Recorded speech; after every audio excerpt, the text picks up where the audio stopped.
This is the Comics Alternative Interviews, a conversation with Bill Schelly.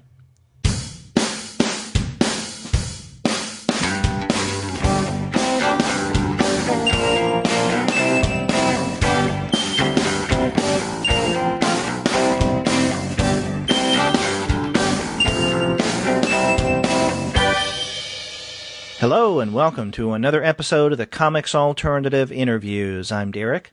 And I'm Andy, and we're two guys with PhDs talking about comics. And on this episode, we have the pleasure of talking with Bill Schelly. His new edition of Otto Binder, The Life and Work of a Comic Book and Science Fiction Visionary, came out earlier this month. But before we get to that conversation, we want to let all of you guys know that this episode of the Comics Alternative Interviews is brought to you by the great folks at Discount Comic Book Service. Go to their website, dcbservice.com, for all of your comics pre-ordering needs. There, you're going to find all DC, Marvel, Image, and Dark Horse titles at 40% off of the cover price if you pre-order. For all of the other publishers, those discounts will be 20 to 35% off of the cover price. And every single month, you're going to find some wonderful specials. Sometimes those specials will be at 45% off cover, sometimes at 50% off of the cover price, but often you can find discounts that are more impressive than that. That's right, and this month, as in every month, they have a load of bundles that you can take advantage of, and with these bundles, you can get a deeper discount on multiple comics from the same publisher than you would get if you bought those comics individually. And this month, they have bundles from Marvel, several from DC, including a new Vertigo bundle, and Valiant as well, and those range from 45 to 50% off. Yes, so you can't go wrong with Discount Comic Book Service. Head over to their website, dcbservice.com, for all of your comics pre-ordering needs. And after you do get your comics there, right at the tail end of June, please be sure to send them an email and tell them that the two guys with PhDs sent you. That's right. Andy, we had a great conversation with Bill Schelly, and I'm glad we got around to talking with him about this new book of his. But he's someone that you and I both have been reading for a while. Yeah, that's right. We get into, in this conversation, not only talking about his new Otto Binder book, but about his Kurtzman biography, his a little bit about his work on Joe Kubert, and also his history of comics fandom and other works as well. That's right, that 1950s American Comic Books Chronicle volume. Right. Yeah. Well, let's go ahead and listen to that interview. Yep, let's do it.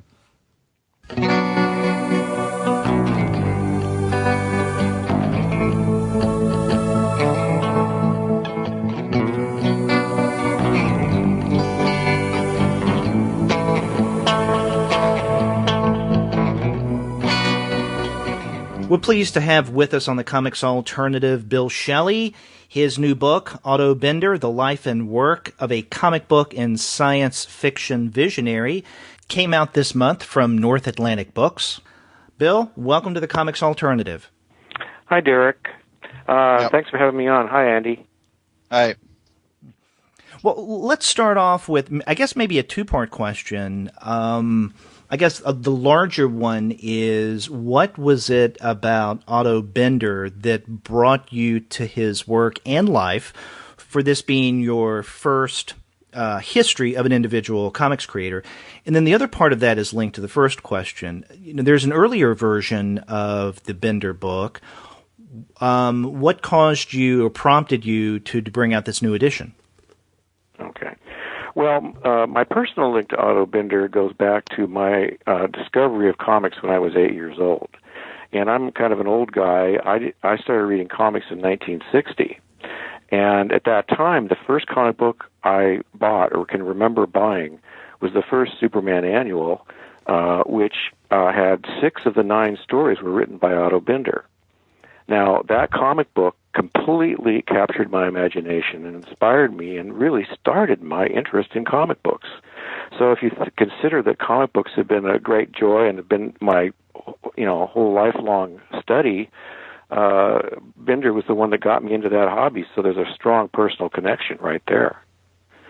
As far as redoing the book, What happened was I initially wrote the book when I was self-publishing under my Hamster Press imprint because I wasn't having much luck finding mainstream publishers that were interested in publishing my work. I'd written about the history of comic fandom, and obviously they didn't consider that to be particularly commercial. And so I ended up publishing a limited edition of this Otto Binder biography back in 2003. At that time, I was, I really only figured I printed 1,200 copies. I sold 1,000 of them and gave away the rest. And then over the years, people keep asking about it. And it's the one book that I've written that I was getting request after request, and I was just telling people it was sold out. And then finally, on Facebook, I recently was bemoaning the fact that I couldn't find a publisher to do a new edition because it just seemed like people shouldn't have to pay $100 a copy on the back issue market. Mm-hmm. And so that's what happened. And as I started getting back into the book, first I'm getting ahead of myself. And so on Facebook, I was contacted by North Atlantic Books and said, we might be interested in publishing your book, a new edition of your book. So I started getting very excited, and I dug back into it. And as I got more into it, I found that there were things I wanted to add, and there were things I wanted to correct. And also, I'm a little bit better writer now because I've written maybe 10 books since then. And I wanted to make it read a little bit better. So for those reasons, I got very excited about doing a new edition, and now it's out. It is a nice read. I sat down and sat with it and didn't even realize how far I was getting into it as I was sitting with it. And what really impressed me is how you've got Binders in so many different kind of areas of popular culture in the middle part of the 20th century. He's in the pulp science fiction arena. He's in the early days of science fiction fandom, and then he's probably the most prolific Golden Age writer, and then he's kind of adopted by the early days of comics fandom as well. Go ahead. Yeah, don't forget to add in there that he wrote for EC Comics. Yeah, and so yeah. And a lot of this, and the EC is an interesting point because you point out in the book that he's kind of overlooked when you think of the major EC creators.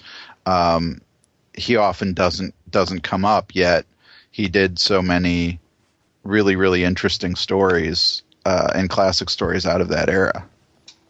Well, yeah, I mean, he only really did about 25 or 26 stories for EC, but that's quite a few, considering that almost all the early EC was written by one man, Al Feldstein. Mm-hmm. So when Feldstein was kind of burning out with ideas, he began asking for taking stories from other writers, and Binder was one of the three writers that came in that basically carried EC in the 1955, 54, 55.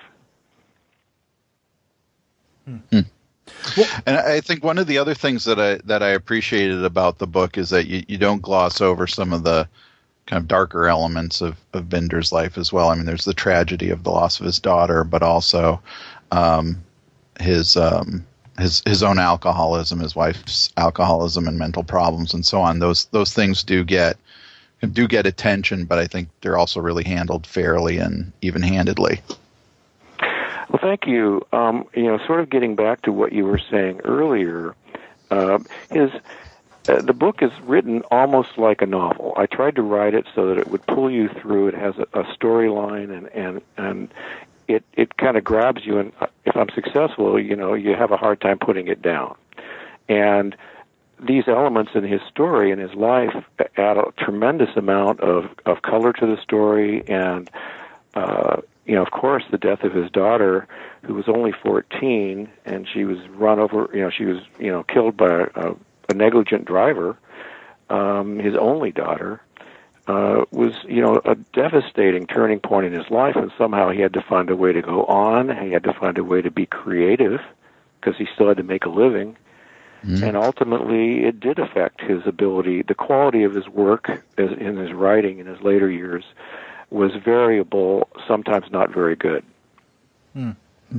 And talking about his later life, I really appreciate the fact that not only do you bring out his substantive history in comics, of course, but also his work that at least I wasn't really aware of. I knew his background in science fiction writing, fandom, and of course comics, but I didn't know about his fascination later in life with UFOs.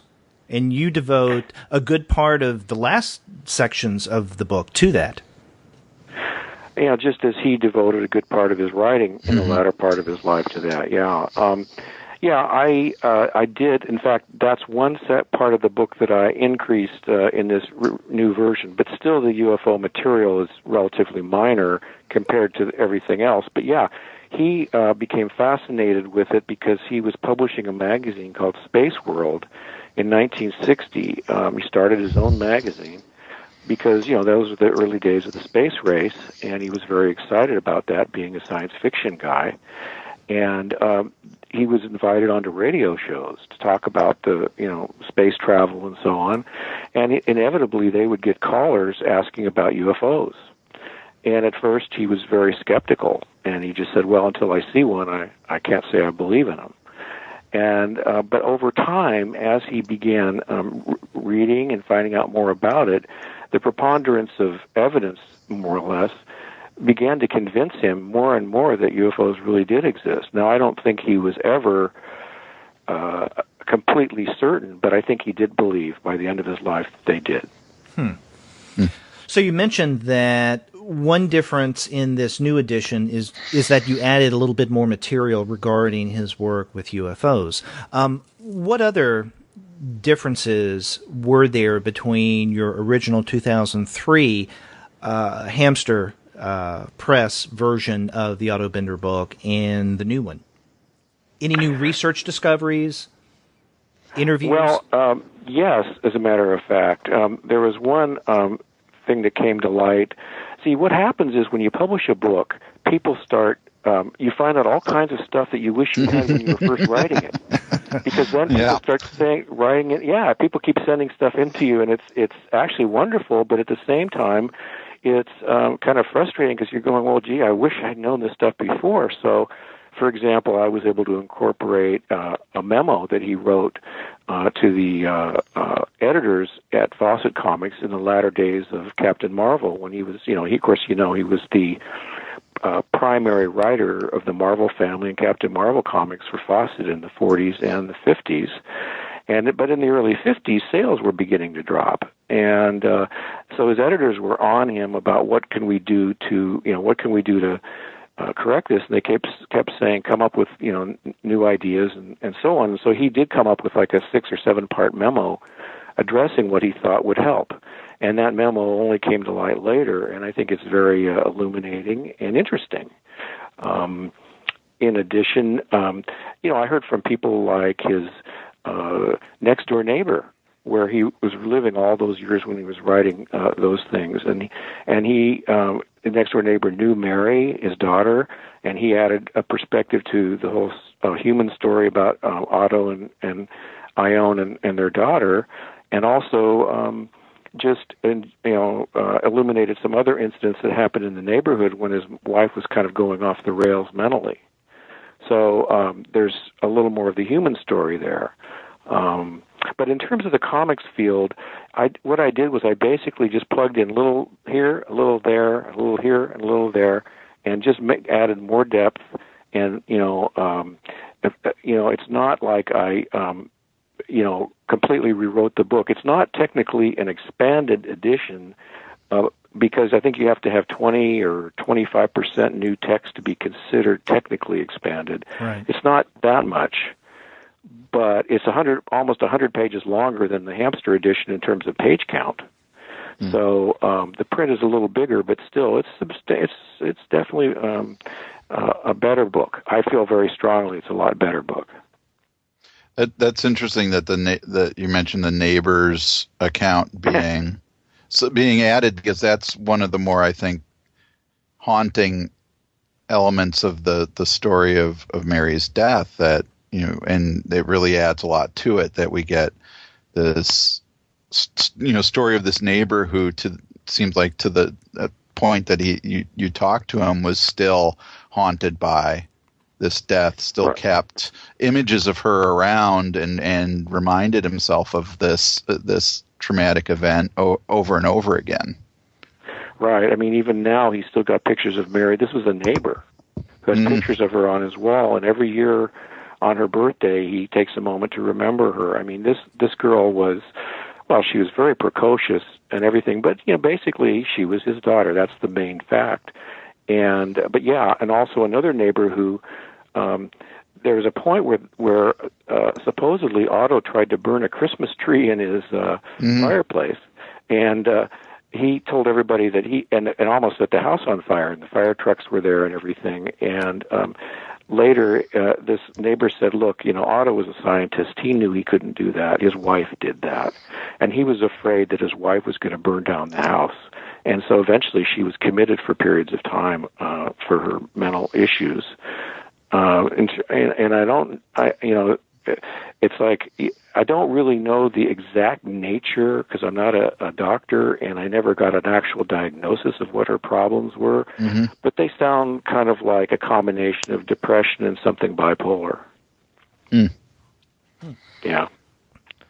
Now, this brings up a question. I mean, this is just one of the biographies that you've done in the past. And you're an old hat at this. So you did an earlier one of Joe Kubert.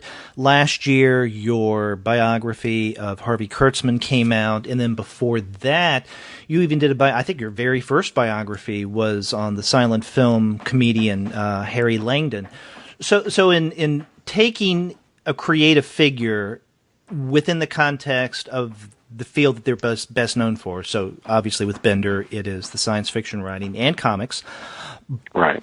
How fine of a line do you feel that you walk as a biographer in bringing out the more personal, darker, sometimes more lurid side of your subject's life? Well, that's a good question.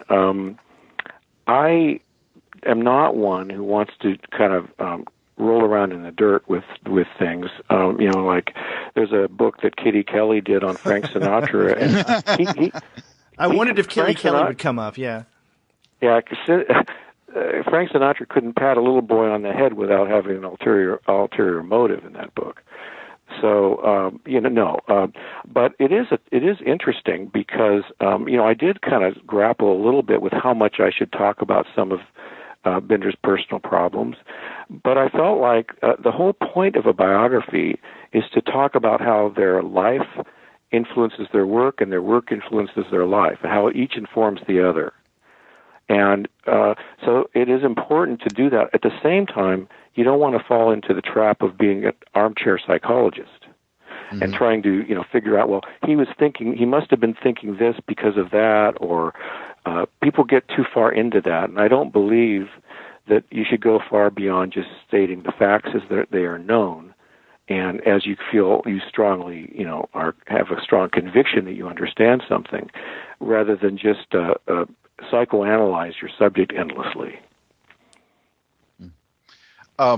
One of the things I was curious about in reading this book is that, especially in Binder's later correspondence to fans and so on. Well, first of all, as someone personally who does a lot of archival research, I'm really fascinated by the detail of Binder's records that he kept. It seems like that you probably had a treasure trove of stuff to deal with there, with the amount of the records that he's kept, especially about what stories he wrote and so on. Well, yes. As a matter of fact, he did type up lists. In the early 60s, he became involved with comic fandom in its earliest stages, and he was helping Jerry Bales, who was trying to create the first indexes of the comics that were published and so on, and who did what. And so because of Jerry's request, Otto went back into his records and typed up lists of everything he had done and claimed that they were about 98% accurate.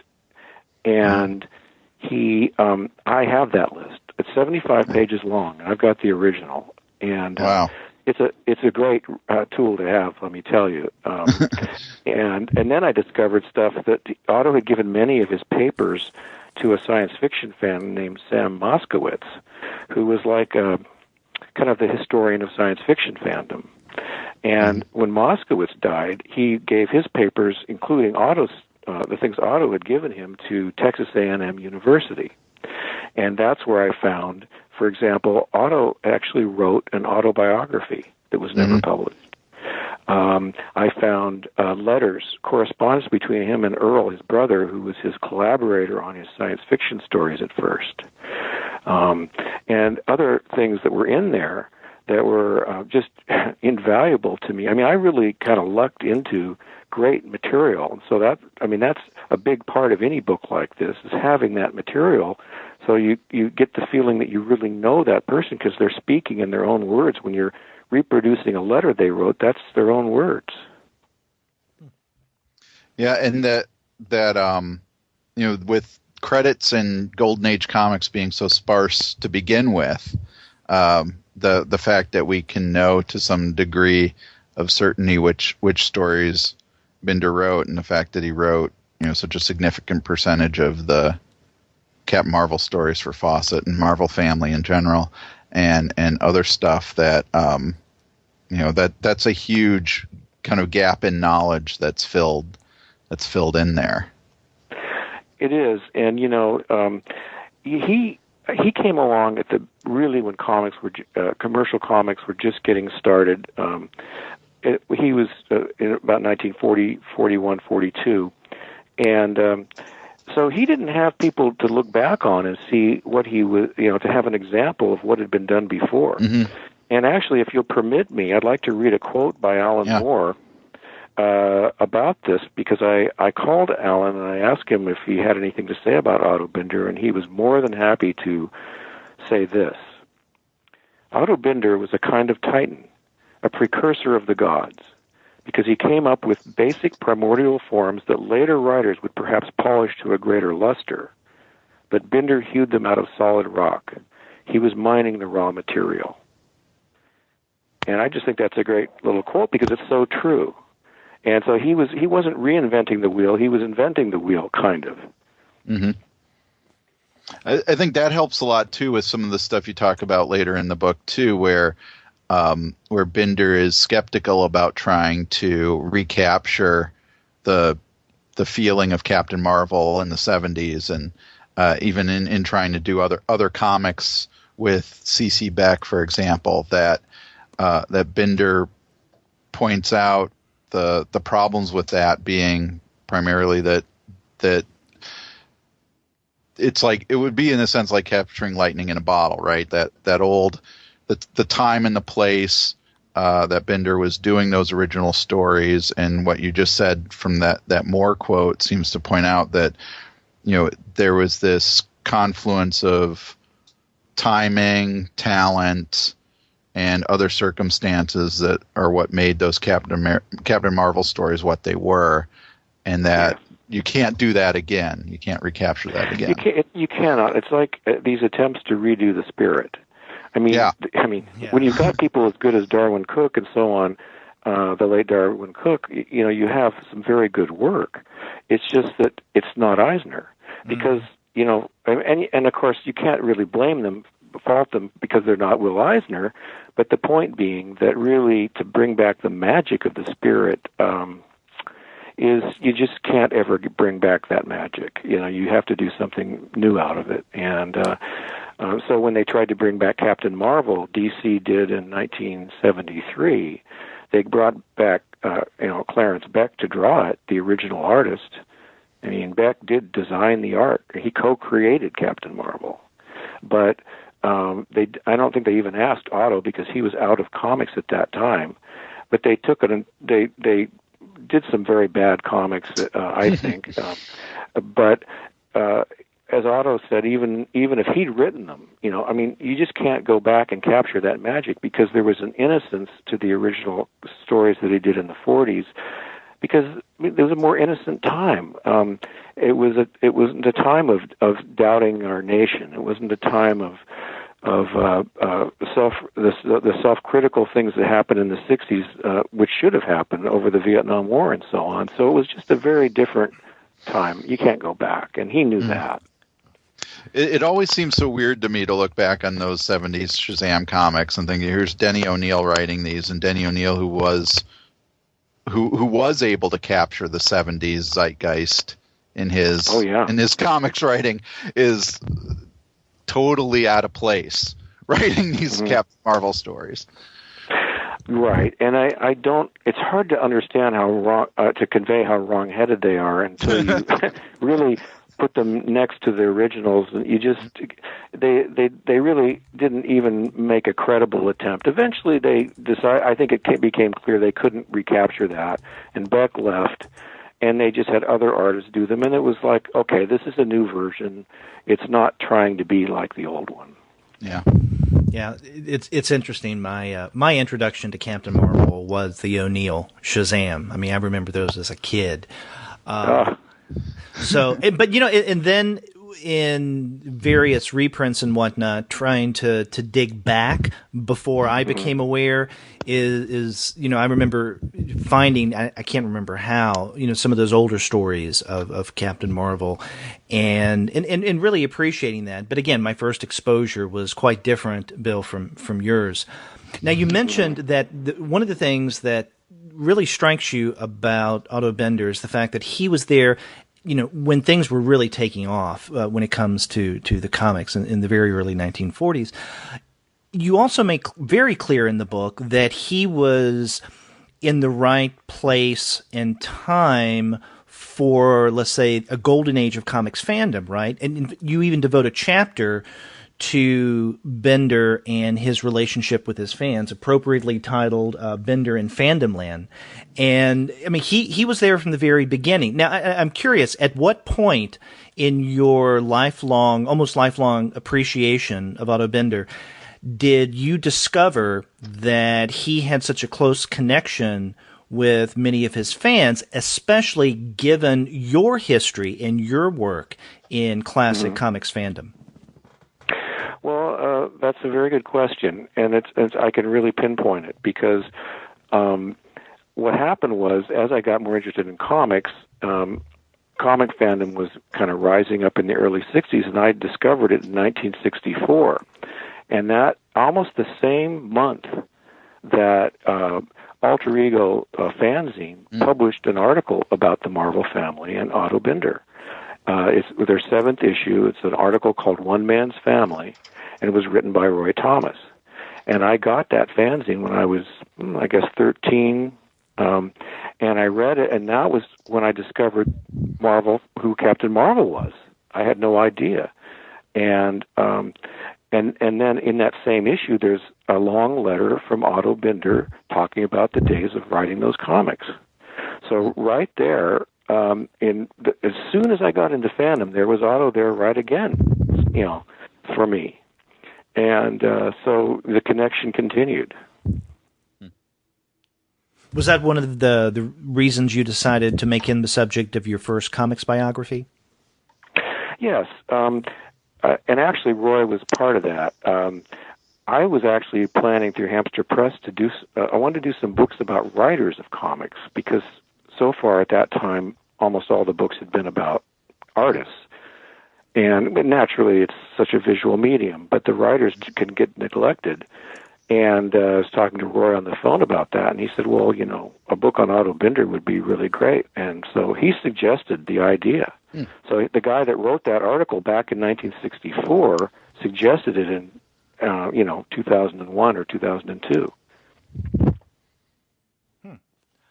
Yeah, so that's how I got the idea for that book. And actually, I've had my book suggested by people Bud Plant, the comic book dealer, suggested a book on Joe Kubert, and it turned out to be a great idea. I did 3 books on Kubert, and then Gary Groth was sitting in his office, a few years ago, and we're talking about ideas for books, and he said, there could be a really great book on Harvey Kurtzman. There's room for that. And I kind of looked at him like, do you think I could write that book? I mean, that's the kind of the ultimate book on, here he is, a god of comics. Mm-hmm. And you're asking, you think I'm capable of doing that? And because Gary, has pretty high standards, and he'd published my work, apparently he saw something in me. And I ended up sort of making it my magnum opus and devoting 4 years on it and giving it everything I had. And it turned out pretty well, I think. Yeah, that's quite an impressive biography, very, very substantial. But I see that you also have another one that's going to be coming out next year, a biography on John Stanley. That's correct. So can you tell us much about that? Well, what happened was, after everything was done, we were, talking about, what would I do next? And I really liked the idea of doing something on these gods of comics. And as far as I'm concerned, John Stanley is another one of them. Maybe not at the level of Harvey Kurtzman, but certainly a genius storyteller. And Gary, to his credit, said, well, probably wouldn't sell a lot, but I'd love to read it and I'd love to publish it. And so I spent, 19 months, I think something like that, researching John, because very little has been ever known about him. Mm-hmm. That he never gave a formal interview, and but I discovered all kinds of things. I got in touch with his family. I found information about his youth and about his personal life and about his comics that other people don't realize that he wrote. And it was quite a journey of discovery. And I think, and it's going to be a full color book. It's going to be like a coffee table book. So it's got a full biography plus like over 300 illustrations, including photos that have never been published before, many, many photos that have never been published before. So I'm really excited about it. Then now that you bring up John Stanley and you mentioned stories that people don't know he did, maybe you can help me with something, and this is probably going to be uninteresting to anybody listening to this. but there's a couple of late stories of the character Lil 8-Ball and New Funnies that seem to me to be John Stanley stories. Do you know if he did stories for that? Yes, he did. That's according to sort of the Stanley expert Frank M. Young, who has a blog called Stanley Stories. And he has studied the stories. There's no way to know except to study them and see if they have the language he used, the themes, and specific sort of tells. In poker, there's the poker tell, where there's the comic writer tells. And so he established that, yes, that Stanley indeed did some Little 8-Ball stories, and he did quite a few minor characters for Dell, as well as, Woody Woodpecker, Andy Panda, and some things like that before he got to Little Lulu. Because if those are the stories that I'm thinking of, they are remarkable stories. They really stand out in that series, and Little 8-Ball's a problematic character across the board. But Stanley did some kind of wonderful things with that character. He's one of my favorite creators of all time. So I'm glad to hear that you're doing this. Yeah, you're going to be I think you're going to be pretty pleased with the book, because I did it for the Stanley fan, and I think anybody who ends up looking at the book and reading it will become a Stanley fan if they aren't already, I hope. Mm-hmm. But maybe they won't buy it, be inspired to buy it. So we'll see how it does. But he did. He gradually came into his own. He started in 1940, at the end of 42. His first work was published in 43. And at first, it was good, but it wasn't as good as it got later when he began to realize the potential of the comics medium. And he began to bring out sometimes he's noted for bringing out some of the darker elements in these happy, funny animal stories. Mm-hmm. And there's some pretty dark Woody Woodpecker stories, let me tell you. And it's pretty amazing to read some of those, you know. But and he ended up doing that comic book in the early '60s, Tales from the Tomb, a horror comic book, actually. And so he was a very, very interesting man. Very many contradictions about him, and it was really fascinating to study his life and his work. Now, was this a subject that was also recommended to you by someone else, or is this your own idea? That was my own thing. Okay. I mean, I started thinking, well, who are the gods of comics? And, of course, you think of Eisner, you think of Schultz, you think of Kurtzman, and I'd done Kurtzman, and, there's Barks. I thought about Barks, but, Karl Barks is, there's a lot of people that sort of guard his legacy, and getting access to the information is so key to writing this kind of a book. And then when I was thinking about it, I actually personally preferred Little Lulu over Uncle Scrooge. So Stanley seemed just as attractive, and there I really only had to, it was one family, and he hadn't been given a lot of attention, so there wasn't people thinking that there's big money to be made, who were blocking my access to material. And I'm not saying the Barks people were blocking me, but it would have been challenging to deal with sort of some of the egos that were involved, and so on. So, that's I chose Stanley because I love his work, and because he was a subject that looked doable, and I got in touch with his son Jim Stanley, and Jim was willing to work with me on it. So I mean, it's not an authorized book by any means, but he gave me access to everything he had. Well, let's talk a bit about the accessibility of material, because one of the things you pointed out, fairly clearly in the Binder book is that, you had access to a lot of his papers. You've mentioned that in this interview, the people around him. In other words, there are a lot of sources out there, and you're suggesting something similar with the Stanley book. Of the biographies that you've done, have there been certain subjects or bits of information that have been frustrating to get or have kind of left you at certain dead ends? Like with the Kurtzman or the Kubert books? Yeah. Well, with the Joe Kubert book, it was an interesting situation because he was alive. And I went back and I visited him at his school, and I interviewed him. And I didn't interview him about all the things he talked about in many other interviews, but I interviewed him about the other things, the things that weren't known.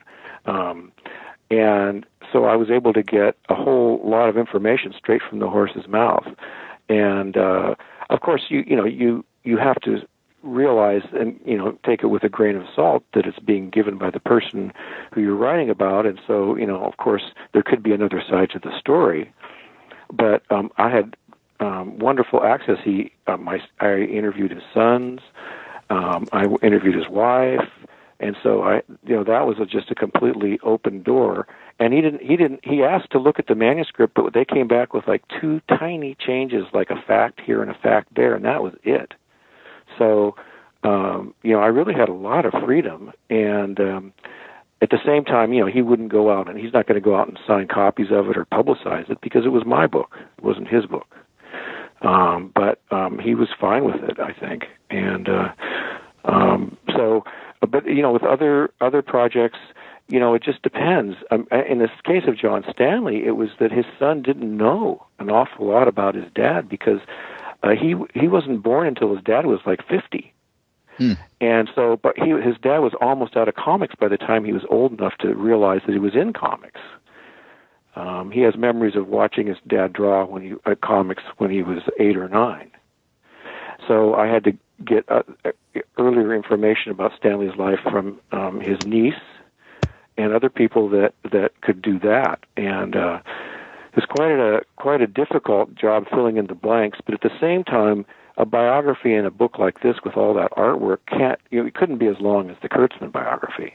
I mean, that book is 650 pages long. Yeah.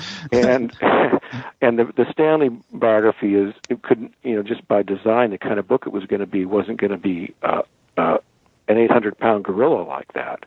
But it ended up being substantial, very substantial. It's a full biography. It's everything I know that's important about John Stanley. Now, you said that the Kurtzman book took you, at least 4 years to complete? It took 4 years, but in the midst of it, I wrote another book. While I was doing that, I had a deadline with another publisher to write the American Comic Book Chronicles on the 50s. So I've written a book on comics of the 50s for Tomorrow's Publishing, and that book was nominated for a Harvey Award last year. Yeah. I wanted to say I love that series, the American Comic Book Chronicles, and I've read all of them that they've come out with so far. I especially like yours of the 1950s. Do you think that you would be on board to do another volume? Let's say I think they're planning maybe 2 for the 1940s. Right, there's going to be 2 for the 40s, but Roy Thomas is doing those. Oh, both of them. And okay. Yeah, and then there's going to be one on the 30s, I believe. The last one is going to be comics of the 30s, since comics started in 1933 and 1934. But they want to wait, and I don't think I'm really qualified to do that one. I mean, that's really the Stone Age of comics, and I don't know that much about it, and there's a lot of people who'd be more qualified probably to write it than me. But then again, the 50s predated me. I didn't start collecting comics and reading them until 1960. And so the 50s is all stuff that I learned. I didn't buy off the stands. It's all stuff that I learned about later. You mentioned that the Kurtzman book was an idea that Groth threw to you. What about your own love of Mad Magazine and Harvey Kurtzman's work? At what point in your comics reading life did you become a fan of Kurtzman and or Mad? Well, in the early 60s, that was the era when the Mad paperbacks were coming out and were hugely popular. I mean, you'd go to school and you'd see kids carrying them around in their book bag, or you'd see them reading them secretly behind their school book. And those Mad paperbacks were reprinting the earliest issues of Mad, which were all written by Harvey Kurtzman. He wrote every word in the first 28 issues of Mad. And so I didn't know his name, because at that time his name was being cut out of the they didn't carry formal credits, but his name did not appear anywhere in those books as the writer of the material. So I was a fan of this guy who was doing these stories, and I loved them because, for one thing, this was during the time when the Comics Code was clamping down on comics, and comics were pretty sterile in a lot of ways. But Mad wasn't sterile. And there were a lot of sexy women, there was a lot of innuendo, there was a lot of stuff that could never have passed the Comics Code, but it was appearing in paperback books, so it didn't have to go through those people. And so I was attracted to how wild it was and how creative and wonderful and funny, and particularly the superhero satires like Woman Wonder and Super Duper Man. Yeah. Bat Boy and Reuben. Bat Boy and Reuben. And it goes on and on. There's a wonderful Black Hawk satire. There's and so those were the things as a kid that drew me first. And of course, it was Kurtzman and Elder, because Will Elder was sort of the primo artist. I think he was the best interpreter. See, Harvey would lay out all the stories, he'd write all the text, and then he'd do rough layouts. But I thought Elder was just the perfect person to do the finished art, and those are particularly special stories. But then the next time I encountered Kurtzman, I did have his name on it, and this was in Playboy. Because you can imagine, I was 14, 15, 16, and so anytime I could look at a Playboy was I would take that opportunity. And there in Playboy was Little Annie Fanny. That's right. And so I remember seeing Little Annie Fanny, and right there it says by Harvey Kurtzman and Will Elder, or Bill Elder. And I thought those were pretty good when I was a teenager. I'm not quite as impressed with them as I grew up, and I look back at them now, I think they're pretty compromised in many ways creatively. But certainly they were very popular with the readers, and they were popular with me at 15. And then later in comic fandom, there started to be more attention to EC comics. In the late 60s was when Squatrant, the fanzine Squatrant, came along, and they started talking about his stories for Two-Fisted Tales and Frontline Combat. And I started realizing that Kurtzman wasn't just a one-trick pony. He didn't just do Mad. He did these amazing war stories that were really art with a capital A. I mean, they were some of the earliest comic book stories that were really art, as opposed to commerce. And in fact, they didn't sell that well. But they're immortal, and it's some of. I mean, he was just a genius at storytelling and coming up with ideas and doing these, creating interesting breakdowns, using this sequential art medium in creative ways, using poetic language. They're really remarkable. So a big part of the Kurtzman book is not just his Mad work, even though the book is called The Man Who Created Mad. But it's also his war comics work, which was so wonderful. Derek and I talk a lot about our exposure to Mad in the 70s, and for me it was the Mad Super Specials that contained the facsimiles of reprints of the early Mad issues that got me. And when you mentioned all the superhero parodies and stuff, and I mean those were imprinted in my. I mean, I think I tore those out of those books and read them over and over again. Yeah. Oh, those were those special little comic book inserts. Right. Yeah. Those were so cool.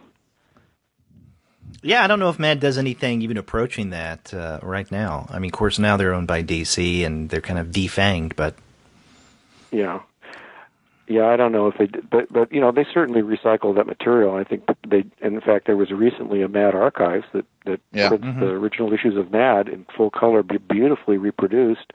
So you can. That's the nice thing about the work of Harvey Kurtzman or even Otto Binder. His stories have been reprinted time and time again, and in every greatest Superman stories book or whatever. I mean, Binder created or co-created Supergirl, Brainiac, the Legion of Superheroes.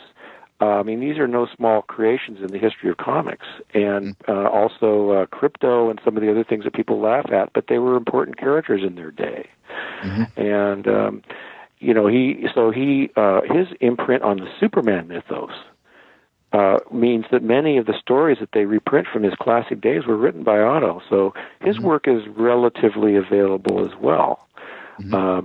John Stanley's work has been reprinted by Dark Horse in a series of 30 paperback books they did done over the past 20 years or so. And but some of it hasn't been reprinted, of course. He did other things than Little Lulu, and although there have been some reprinting of it, there's a lot that hasn't been. This reminds me of the talking about especially reprinting Binder, is that one of the things unfortunately we don't get is the Monster Society of Evil serial being reprinted because of the concerns about racial caricatures that are in it, which is a bit unfortunate because that's such an important comic in superhero history.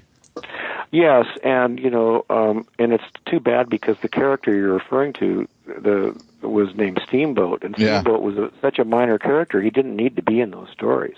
Yeah.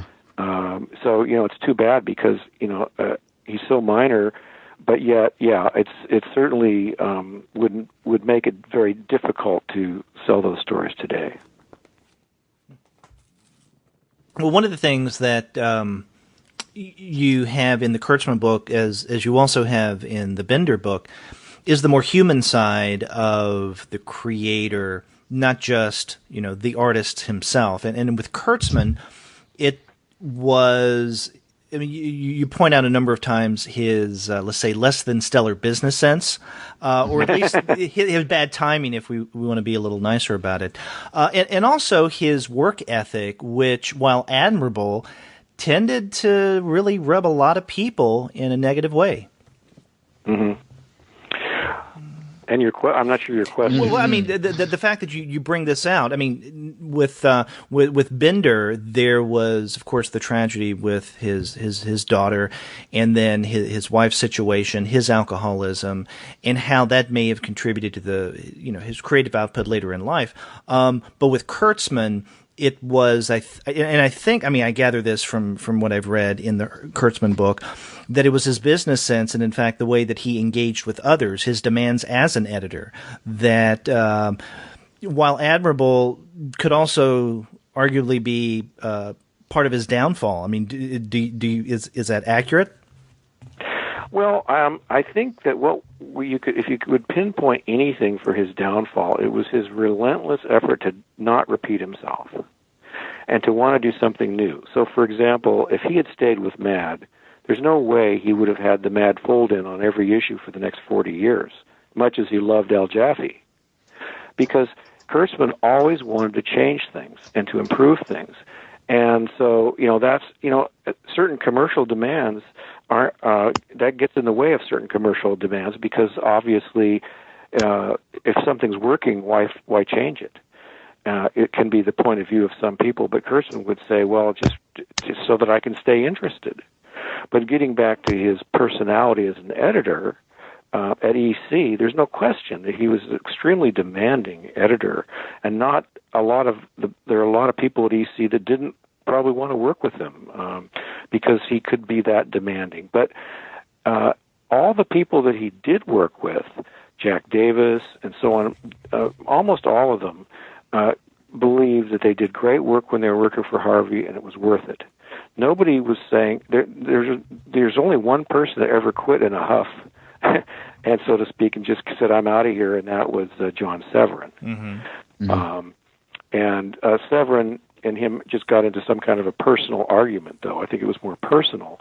I think basically Harvey, he had an ego, and he believed his point of view was right, and he probably didn't give the commensurate respect to Severin's point of view that John should have been given, considering his abilities. And so ultimately they had a parting of the ways, but years later, I think it was all water under the bridge. And these people, almost everybody he worked with at EC, sat on panels with him at conventions later to talk about those old days. Everybody said he was a tough taskmaster because he was a nut for accuracy, and he just didn't want to accept anything that wasn't absolutely first rate. So you have some of the greatest comic books that have ever been published. But at the same time, yes, he was hard to work for. Yeah. Mm. But yet he had the kind of personality where he could convince, Davis, Elder, Wood to leave Mad with him and give Trump a try. Exactly. So, on balance, he had this incredible charisma, and they really followed him. He was like the Pied Piper. And because they believed in him. And after all, I mean, I believe in him. I wrote a book about him, and I believe that he was a great genius, and I think they could see that too. And if they look back on their careers, most of them would say that their work for him and with him was one of the high points of their careers, if not the high point. So, and they, like you said, they willingly left Mad to go with him and work on Trump magazine for Hefner, because Harvey wanted to go there. And now some of them came back, obviously, Jack Davis being one. But Bill Elder worked with Harvey his whole life. Elder did other things, but he never really went back to Mad until Harvey wanted to go back to Mad in the 80s. Mm-hmm. And that was for purely economic reasons. Mm-hmm. But they worked together on Little Annie Fanny for 28 years, something like that. I was in reading the Binder book, and then thinking too about your work on the history of comics fandom and the archival research you do, and since Derek and I both are interested in archival research ourselves as well, mm-hmm. One of the things I've often wondered about or thought about is the kind of intersections between what sort of things that are going on now in comic studies, and the facts that, we have universities offering courses, in comics, and some universities even offering, minors or degrees in it. A lot of libraries are now, collecting archives of different creators and publishers and so on. And yet when I'm doing a lot of my research, I find myself really relying on fanzines for a lot of the historical information, and that there was this kind of this generation of amateur historians, basically, that were cataloging the history of comics when nobody else was doing it. And you've also talked about how with the Binder book, you put it out through Hamster Press because you didn't know if anybody would be interested. And so I think there's an enormous debt that the kind of current generation of people doing their research and even kind of basing their academic careers on comics that group owes to the people who are doing this stuff, kind of basically for free and for the love of it. Well, and I mean, that was the whole spirit. I mean, that was at least a big part of the spirit in fandom. A big part of it was also trying to find the comics, the back issues, and people wanted to make money selling them. But a big part of it was that amateur spirit of just wanting to find out what had been published, first of all, and then who had published it, and then who had done it. And these were all people that were doing it in their free time because they loved it and it was their hobby. And many of these professionals from the 40s and so on died. Like Otto Binder died in 1974. If he hadn't been interviewed in fanzines, there would be no interviews because there was no sort of mainstream comics press at that time. There'd been a few books, like The Great Comics Heroes by Jules Pfeiffer, I believe, and All in Color for a Dime, which came out in 1970, but then All in Color for a Dime was a reprint of fanzine articles. They were changed slightly, and one of them was about Otto. And so definitely fandom came first, and actually in many cases, like you were saying, there is no other source except for the fanzines, because a lot of these people, Bill Finger appeared at a Comic-Con in 1965. Klaus Nordling, I think, was at one con in 1966. There's just, and then these people just vanished, or went off the grid, or died, or whatever. And so, yes. And when I write these books, I mean, this is how it worked out so conveniently for me. Is I wrote the history of fandom. That was my first book. It's called The Golden Age of Comic Fandom in 1995. And when I was doing that, fanzines weren't that valuable or expensive, and I started collecting the fanzines I had when I was a kid. And I developed a collection I've got about 2,000 fanzines, something like that. And that's by no means the biggest fanzine collection anymore. But that collection has served as an amazing resource for my subsequent writing.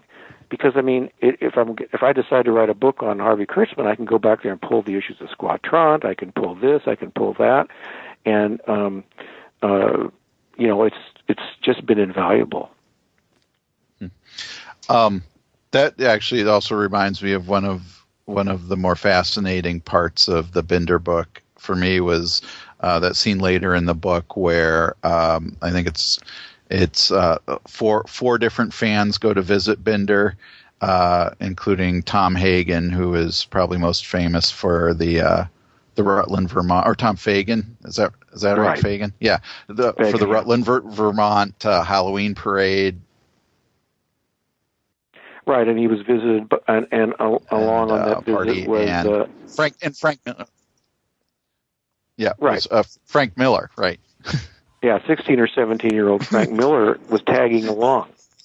And so Miller and Fagan and another fan named Randy Cox, who, of course, works at Michigan State University on their comics collection, with J. Randolph Cox, was there too, and because he wanted to ask about dime novels and Street and Smith. That was what he was interested in, and because Binder did write for a few things for Street and Smith, and so they went out to visit Otto, living in upstate New York, out in the boonies at that point, and there's a scene in the book where they were all sitting around trying to have a seance with and communicate with his dead daughter Mary through various means. I mean, they were doing what came down to a seance, and they were using a method where they were tape recording silence, and then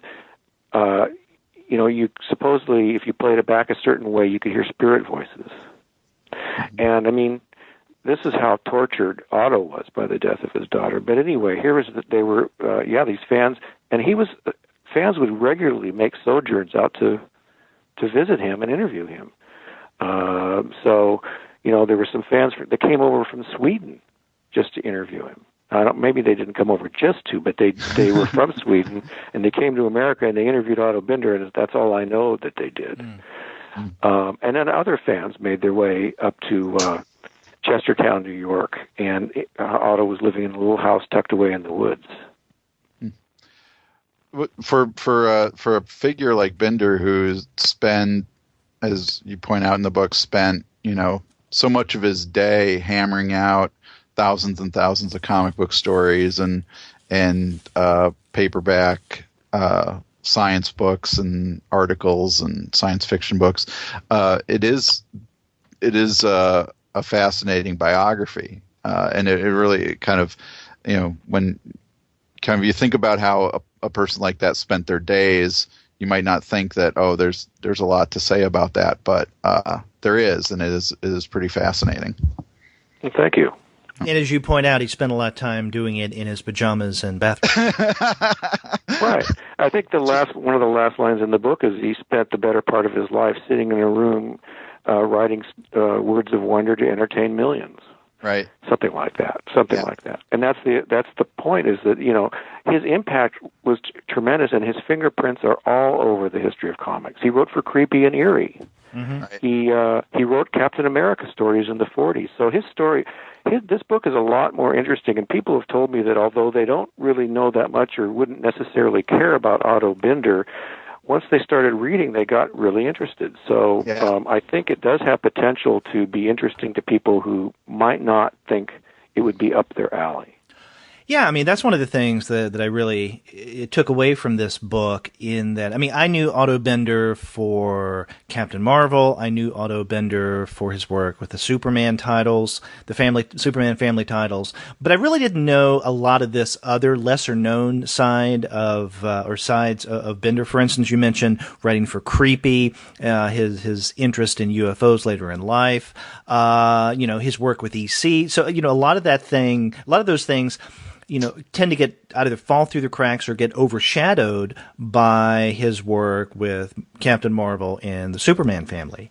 So, I mean, I think this is one of those books that if people go into this thinking they know Otto Binder, they don't know Otto Binder. Right.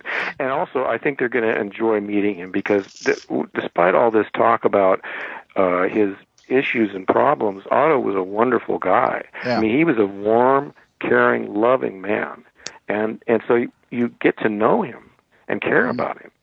So it's really, I mean, I get kind of emotional talking about him, because Harvey Kurtzman you wouldn't describe as that way. So Otto was a very wonderful guy, and people in fandom loved him, and he came to the cons, and people loved hearing him and talking to him. So, in other words, he is somebody who may have had problems, but he's not a dark, disturbing character. Right. Mm-hmm. So we have this new edition of the Otto Binder book. You've wrapped up, and things are going to be coming out early next year for the John Stanley book. Is there another biographical subject that you're thinking about, or maybe have started to do some work on? Anything that you could tell us? Yeah, I can't really. I mean, right now I'm kind of kicking around ideas, and I have sort of settled on an idea, but it's too early to talk about it. But, I keep saying, well, I don't want to write another biography because I want to mix it up. Well, I did the American Comic Book Chronicles, and I've done some other things, not just biographies, of course. But, that's what I think I'm best at. So I do sort of gravitate toward thinking of doing another biography, even though I say I'm not going to. But ultimately, I feel like I have. It's sort of something that I have the right feel for, so why not another one? Right. But I just don't know. I haven't decided. I have not decided yet. Well, I'm sure that we'll discover what decisions you make in the months to come. When we open an issue of previews and see another book of yours solicited. I've written 20 books in the last 20 years. So I've been busy. And not Otto Binder busy, though. No. I had a full-time job. Now I'm working as a full-time writer. Since I retired from my regular job, now I finally can work as a full-time writer. But for many of those years, I was doing it on weekends, and believe me, it was hard to have a social life when I was trying to write and work 40 hours a week. Well, as busy as things are with you as a writer, Bill, we thank you very much for taking the time and talking with us about this new edition of the Binder book. Well, thank you, Derek. Thank you, Andy, for having me on. It's been fun. It's just fun to just talk and blab about this stuff, isn't it? Oh, yeah. Yeah, that's why we decided to start the podcast. Yeah. Well, thanks for having me on. I appreciate it. Thank you. Thanks.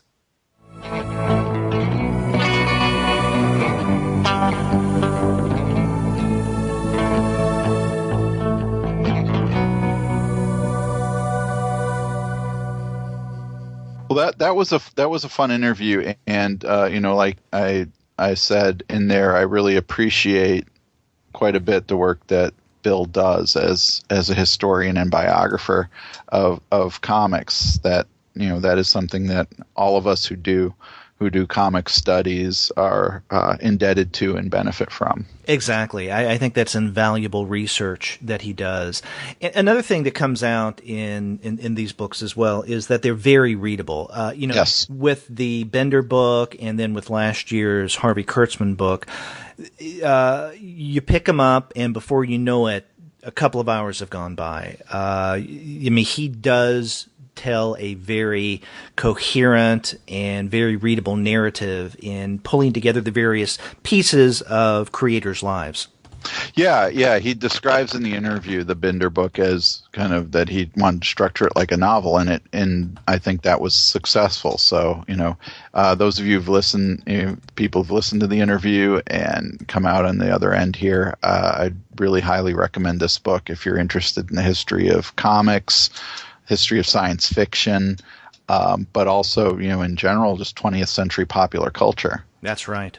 And if you want to get a copy of Otto Binder, The Life and Work of a Comic Book and Science Fiction Visionary, then go to comicsalternative.com/Amazon. If you click on our Amazon.com image, then you'll be taken to Amazon.com, and you can find that book at 23% off of the cover price. Plus, you'd be helping the Comics Alternative by doing so, taking a little bit from Bezos and giving to the Comics Alternative. That's right. Yes, we appreciate that. You can also check out the website of our sponsor for this episode, and that is Discount Comic Book Service. Head on over to dcbservice.com for great deals. And after you do get your comics there, get in touch with us and let us know what you thought about our conversation with Bill Schelly. If you go to the website, comicsalternative.com, you'll find that you can leave us a voice message easily enough through SpeakPipe, or you can call us the old-fashioned way. Our phone number is 415-3-COMICS. That's 415-326-6427. That's right. Or you can get a hold of us by email. We are 2guys@comicsalternative.com. Or you can get a hold of us individually. I'm Andy at comicsalternative.com. And I'm Derek at comicsalternative.com. And we also have our Twitter feed where we announce new content to the podcast as well as updates to the blog. You can check out our Twitter feed at the number 2 Guys with PhDs. That's right. You can also find us on Facebook, Tumblr, Instagram, Google+, Goodreads, Pinterest, and YouTube. You can subscribe to the podcast through iTunes. You can stream us on Stitcher. You can also find us on TuneIn. You can listen to us through Spotify. And if you are an Android user, on Google Play Music. But as always, you can find every single one of our episodes, as well as the reviews and the comics-related commentary that we post on our blog by going to the website comicsalternative.com. That's right, all the ways to get a hold of us and let us know how we're doing. That's right. And the fun interviews keep coming, so be sure to check back with us. Until then, I'm Derek. And I'm Andy. See ya.